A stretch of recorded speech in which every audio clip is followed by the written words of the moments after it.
Hello everyone, স্বাগতম জানাই আপনাদের টিআর স্টাডি ক্লাবে। আমাদের রাজ্যের মাননীয় মুখ্যমন্ত্রী প্রফেসর ডক্টর মানিক সাহা কিছু গুরুত্বপূর্ণ আলোচনা করেছেন সকলের উদ্দেশ্যে। তো বিস্তারিত আপনারা দেখে নিন মাননীয় মুখ্যমন্ত্রী কী বলেছেন নিজ বক্তব্যে। ভিডিওটি শুরু করার আগে আপনাদের কাছে একটাই রিকোয়েস্ট, আপনারা যারা আমাদের এই চ্যানেলে নতুন এসেছেন অবশ্যই চ্যানেলটিকে সাবস্ক্রাইব করে পাশে থাকা বেল আইকনটিকে অলে করে রাখুন, যাতে ত্রিপুরার বিভিন্ন শিক্ষা সংক্রান্ত এবং জব সংক্রান্ত সমস্ত আপডেটগুলি আপনারা সবার প্রথমে আমাদের এই চ্যানেলে পেয়ে যেতে পারেন। আমরা সবাই জানি প্রকৃতির যে নিয়ম, প্রকৃতি ভারসাম্য রক্ষার জন্য আমরা মাঝে মাঝে আমরা ভুলে যাই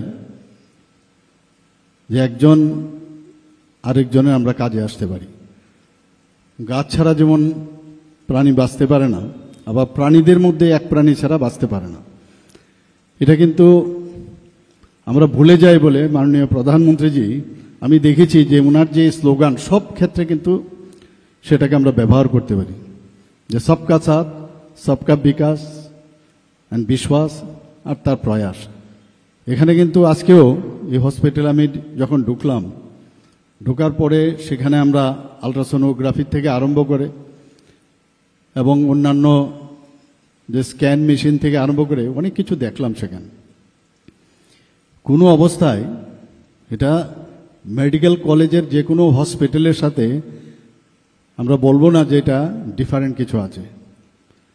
আমি যেহেতু মেডিকেল সায়েন্সের সাথে আমি যুক্ত আছি, আর বিশেষ করে ভেটেরিনারিদের সাথে আমার বহু পুরনো পরিচয় ছিল এবং বিভিন্ন কলেজে ওয়েস্ট বেঙ্গলের যে দত্তবাগানে যে ভেটেরিনারি কলেজ আছে সেখানে আমি প্রায়শ যেতাম।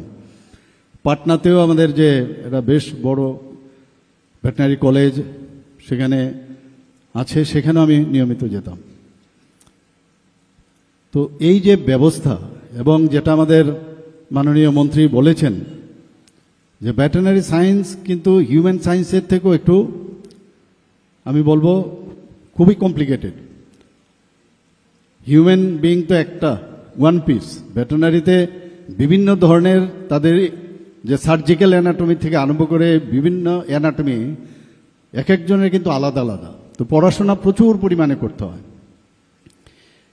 সেই জায়গায় দাঁড়িয়ে আমি মনে করি যে যারা এই ভেটেরিনারি কলেজে চান্স পেয়েছেন বা অ্যালাইড যে এক্সপার্টাইজ আছে আমাদের ভেটেরিনারি অ্যাসিস্ট্যান্ট বা ইত্যাদি যেসব কোর্সগুলো আছে, এটা কিন্তু এত সহজ নয় সেটা পড়া। আমি প্রায়শ শুনতাম আর.কে. নগরে এই ভেটেরিনারি কলেজ ইনস্টিটিউট সম্পর্কে। যখন আমি মুখ্যমন্ত্রীর দায়িত্ব নেই, আমার জানি না কেন সবসময় একটা এফিনিটি থাকতো যে এই কলেজের বর্তমান অবস্থা কি। আমি মাননীয় মন্ত্রী এবং যে সেক্রেটারি ওনাদের থেকে আমি খবর নিতাম। তো সবসময় দেখলাম একটা গ্যাপ ছিল। আমি বললাম কেন ফ্যাকাল্টি কম থাকবে, as early as possible faculty fulfil করতে হবে। এটা চারটিখানে কথা নয়। একটা ভেটেরিনারি কলেজ কোনো স্টেটে থাকা, এটা আমরা জানি মাত্র একটা সিট ছিল, দুটো সিট ছিল আগে ত্রিপুরার থেকে আমাদের সময়। সেই জায়গায় এত বড় একটা মেডিকেল কলেজ হয়েছে, এখানে প্রায় 63 আর আরও জম্মু অ্যান্ড কাশ্মীরের সিট মিলিয়ে প্রায় 66 সিট এখানে আসন সংখ্যা আছে।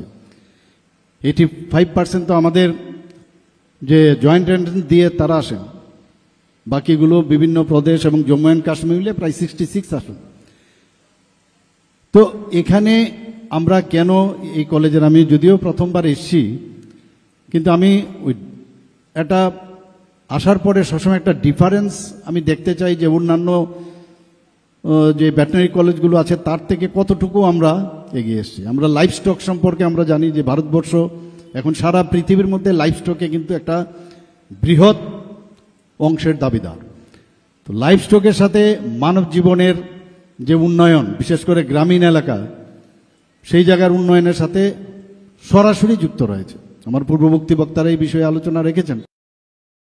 এবং যদিও আমাদের লাইফ স্টক পৃথিবীর মধ্যে সর্বশ্রেষ্ঠ, কিন্তু তার যে দেখভাল করা, তার জন্য মাননীয় প্রধানমন্ত্রীজি যে চিন্তাধারা করছেন প্রতিটা ক্ষেত্রে, যে কোনো না কোনোভাবে যত স্কিম আছে আপনারা গিয়ে দেবেন যে গ্রামীণ অর্থনীতির সাথে লাইফ স্টকের একটা যে তার যে সম্প্রসারণ করা, তার যে উন্নতি করা, সেগুলো কিন্তু কোনো না কোনোভাবে যুক্ত রয়েছে। তো আজকে যারা এখানে পাঠরত রয়েছেন, যারা ফ্যাকাল্টিরা আছেন, আমি প্রায়শ মাননীয় মন্ত্রীকে আমি বলি যে কোনো অবস্থায় এই কলেজ যাতে সারা ভারতবর্ষের মধ্যে সবাই যেন বলে যে ত্রিপুরাতে একটা ভেটেরিনারি কলেজ আছে, এবং সেখানে পড়ার জন্য যখন সুযোগ পায় বাইরের থেকে, ওনারা যেন he or she should be proud of that college, that আমি এরকম একটা কলেজে আমি চান্স পেয়েছি, সেরকম একটা অবস্থা আমাদের বানাতে হবে। এখন এআই এর যুগ, 5G'র যুগ, সেখানে সব মিলিয়ে এখন পড়াশোনার ক্ষেত্রে মানে স্কাই ইজ দ্য লিমিট। সেখানে আমরা যা জানতে পারবো ততই কম। সেই সায়েন্সকে বেশি করে আরও গুরুত্ব দেওয়া, স্টুডেন্টদেরও এখন খুব সুবিধা হয়ে গেছে। ক্লাসের মধ্যে তো 45 মিনিটস বা 1 ঘন্টায় কতটুকু জানা যাবে, এবং এর মধ্যে ছুটি ছাটা থাকে, কিন্তু নিজেকে তৈরি করা, আপডেট করা, সেটা টিচারই হোক স্টুডেন্টই হোক। আমরা যখন কলেজে যেতাম তৎকালীন সময়, তখন কিন্তু মানে যে বই দেখে বই পড়ে, সেটা তো একটা মানে এভরিডে বা এভরি মান্থ এটা একটা নর্মাল যে একটা ফ্রেমওয়ার্ক ছিল, তার উপর ভিত্তি করে আমরা ক্লাস করাতে যেতাম। কারণ আমার কাছে আপ টু ডেট যে আরও কিছু এটার মধ্যে অ্যাড করা যায়, নতুন নতুন কি কি আবিষ্কার হয়েছে, কোনো জিনিস এর মধ্যে অ্যাড করা যায় কিনা, বা নিজেরও কিন্তু পরিষ্কার অনেক সময় আইডিয়া না থাকাতে যতটুকু বুঝলাম ততটুকু আমরা গিয়ে সেখানে বলতাম। এখন 3 ডাইমেনশনাল বিষয় চলে এসছে, এত সুন্দরভাবে আপনি নিজেও বুঝতে পারবেন, আবার অপরদিকে স্টুডেন্টরাও কিন্তু সেভাবে বুঝে ক্লাসে আসে। কাজে যারা শিক্ষক আছে তারাও কিন্তু আন্ডার এস্টিমেট করলে চলবে না যে স্টুডেন্টরা জানে না, কম জানে আমার থেকে, আমি যেটা বলবো তাই। কাজে এই যে একটা কম্পিটিশন, এর মধ্যে যেহেতু টিচার্সদের মধ্যে এদের এক্সপিরিয়েন্স অনেক বেশি, কাজে ন্যাচারালি তার পক্ষে যে জিনিসটা জানা এবং তার পক্ষে ডেলিভারি সিস্টেমটা অনেক স্ট্রং হবে, কনফিডেন্স লেভেলটা অনেক বেশি হবে। তো তার থেকে যে শিক্ষা আমাদের স্টুডেন্টরা পাবে, সেটা আগামী দিন আমার মনে হয় যে আমাদের ত্রিপুরার জন্য একটা উন্নত মানের এখানে ইনস্টিটিউশন হবে। ভিসিআই যেটা আছে আপনাদের ভেটেরিনারি কাউন্সিল অফ ইন্ডিয়া, আমি খবর নিচ্ছিলাম, আমি বলছিলাম রিকগনাইজেশন পেয়েছে কিনা, কারণ আমি তো এই বিষয়গুলো জানি ইনস্টিটিউশনের কি কি। বলছে না, ওটাকে ওই লেটার অফ পারমিশন বা আপাতত দেওয়া হয়েছে, ফ্যাকাল্টি যদি হয়, এখন যেহেতু হোস্টেলের রুম টুম আমাদের এনইসির যে ফান্ড দেওয়া হচ্ছে ন্যাশনাল যে আমাদের নর্থ ইস্টার্ন কাউন্সিল থেকে, আমার কিছুদিন আগেও নর্থ ইস্টার্ন কাউন্সিলের সাথে আমার প্রায়শ বৈঠক হয়, সেখানেও আমরা দেখেছি, সেখানে আমরা যখন আমাদের অর্থনৈতিকের কথা যদি আমরা দুধ, ডিম এবং মাংসের, আমাদের ত্রিপুরা কিন্তু খুব ভালো পজিশন আছে। আজকে ভেটেরিনারি সায়েন্স যদি উন্নত মানের হয়, তবে এই যে আমাদের যেমন এখানে ত্রিপুরাতে ডিমের মাথাপিছু প্রাপ্যতার পার ক্যাপিটা যে অ্যাভেলেবিলিটির দিক দিয়ে নর্থ ইস্টার্ন জোনের মধ্যে কিন্তু আমরা সর্বপ্রথম এখন। তো এটা আমাদের জন্য একটা গৌরবের বিষয়, কিন্তু বসে থাকলে হবে না। এখান থেকে যারা ফ্যাকাল্টিরা আসবেন, আমাদের তাদেরকে যে পশুপালক থেকে শুরু করে তাদের প্রপার ট্রেনিং দেওয়া, এবং যারা পশু পাখি তাদেরকে কিভাবে সুস্বাস্থ্য রাখা যায়। এখানে বলা হয়েছে যে আমাদের কিভাবে যে মোবাইল ভেটেরিনারি মোবাইল যে ভ্যান এখন স্টার্ট হয়েছে, সেগুলো আমি এর আগেও একটা প্রোগ্রামে আমি সেখানে গিয়েছিলাম। এখানে দুধের বিষয়ে যদি আজকে বলুন, আজকে আমরা যদি গুজরাটের কথা বলি, সেখানে এক দুধের যদি আমরা চিন্তা করি, সেখানে কোন জায়গায় চলে গেছে। তো আমুল, আপনারা সবাই জানেন আমুল মিল্ক সম্পর্কে। তো আমাদের ত্রিপুরাতেও আমরা চেষ্টা করছি এখানে। তো দুধের দিক দিয়েও নর্থ ইস্টার্ন জোনের মধ্যে আমরা যে প্রোডাকশন, সেই প্রোডাকশন প্রায় দ্বিতীয় স্থানে আমরা নর্থ ইস্টার্ন জোনের মধ্যে রয়েছি। আমরা রাজ্য মাংস উৎপাদনের আমরা যাতে স্বয়ংসম্পূর্ণতা অলরেডি অর্জন করেছি, তবে অদূর ভবিষ্যতে দুধ ও ডিমের উৎপাদন আরও যাতে আমরা সেলফ সাফিসিয়েন্ট হই, সেলফ রিলায়েন্ট হই, সেই কাজটা শুধু সরকার করলে হবে না, আপনাদেরও। কারণ আপনারা আগামী দিনের ভবিষ্যৎ এই গ্রামীণ অর্থনীতির উন্নয়নের জন্য। সেখানে আরও বেশি করে কোনো ইনোভেটিভ যদি কোনো আইডিয়া থাকে, সারা পৃথিবী এখন আপনাদের হাতের মুঠোয়, সব কিছু এক লহমায় আপনারা সব জানতে পারেন যে কিছু করা যায় কিনা।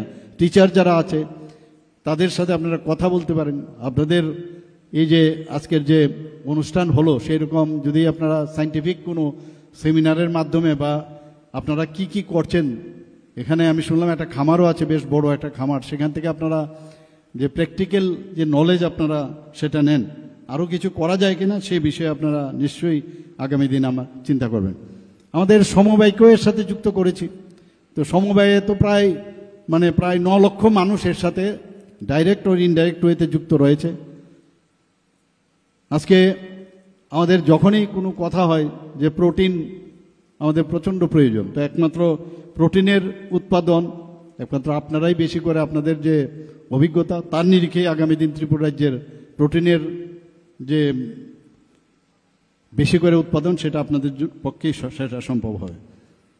আমাদের এখানে মাননীয় মন্ত্রী অলরেডি বলেছেন, মুখ্যমন্ত্রী উন্নত গোধন প্রকল্প আমরা শুরু করেছি, প্রাণীপালক সম্মান নিধি আমরা শুরু করেছি, সেখানে 6,000 টাকা করে আর্থিক সহায়তা আমরা দিচ্ছি প্রতিটি যারা অলরেডি বেনিফিশিয়ারি আছেন। এবং এর জন্য আমরা কিন্তু, আমি যখনই এই ধরনের ঘটনা হয় আমি ক্যাবিনেটে কিন্তু একদম বিন্দুমাত্র চিন্তা করি না, ইট শুড বি ডান।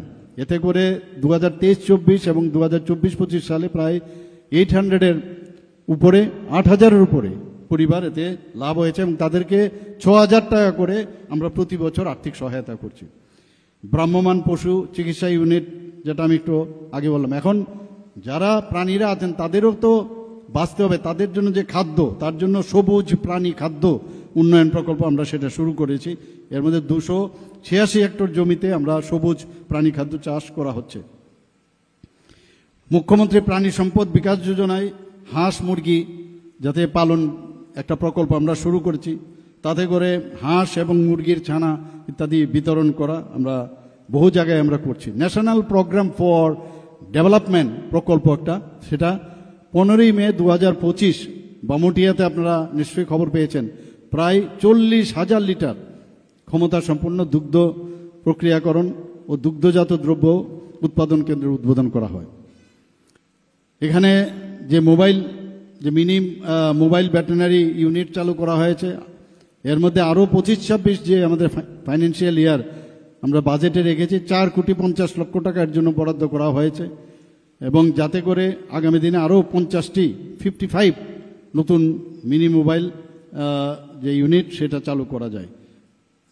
বন্ধুগণ, আমি আবার আপনাদের বলছি যে আমাদের এই ইনস্টিটিউশন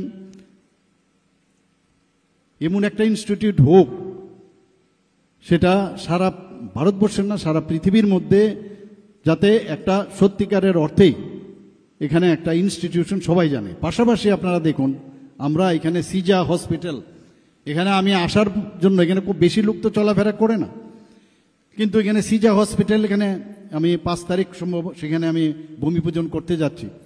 যখন একটা সুপার স্পেশালিটি হসপিটাল হবে তো মানুষ কিন্তু তখন আসবেই, দেখে প্রচুর মানুষ আসবে। তো একটা কম্পিটিশন কিন্তু হবে যে একটা অ্যানিম্যাল হাজবেন্ডারি এবং ভেটেরিনারি সায়েন্স পাশাপাশি এরকম সুপার স্পেশালিটির হসপিটাল দুটো মিলে এখানকে মানুষ যখন যাতায়াত করবে, তো আপনাদের সম্পর্কেও জানবে, আপনাদের মধ্যে উৎসাহ এটা আসবে যে আমরা একটা কম্পিটিটিভ মোডে আমরা সবাই মিলে আমরা কাজ করছি সমাজের জন্য, সেটা কিন্তু চলে আসবে। আরও বিভিন্ন যেসব উন্নয়নের বিষয় আছে, যখন আমি নিশ্চিত যে আগামী দিন আমরা সেটা করব। একটা উদাহরণ দিয়ে আমি আমার কথা বলা শেষ করব। যখন আমরা গৌমাতা, আমি গত